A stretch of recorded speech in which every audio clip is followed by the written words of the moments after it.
म्हणजे नटरंगपासून माझा असा विचार होता की ते एक मातीतलं होतं आणि मला खूप जणांनी दाद दिलेत. म्हणजे त्याचे लेखक जे होते त्यांनीच म्हटलं होतं की "अरे तुम्ही कोल्हापूरचे का?" ते संवाद वाचून. तर मला असं वाटलं की माझ्या मातीतलं मी का नाही करणार? जर वेगळ्या आणि ते इतकी वर्ष दबून राहिलेल्या सगळ्या गोष्टी असतात की हे कुठेतरी आलं पाहिजे. हे नारबाच्या वाडीमध्ये मी छोटासा दशावतार आणण्याचा प्रयत्न केला होता.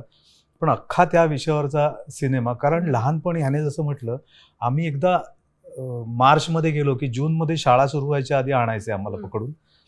तर तेव्हा त्या सगळा सीझन तो दशावताराचा असतो. तर आम्ही दर रात्री भावंड कुठेतरी आणि मग ते दशावतार पुढून पाहण्यापेक्षा आम्ही मागून खूप पाहायचो. म्हणजे मागे ते रंगपटात बसलेले असतात.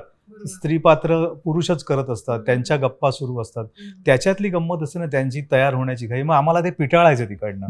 पण आम्ही तिथेच पुढे जाऊन कधीच बघितलं नाही. तर तो सगळं मला असं वाटलं, की इथे संधी आहे ते सगळं आणायला. लोकांनी जे पाहिलं नसेल ते.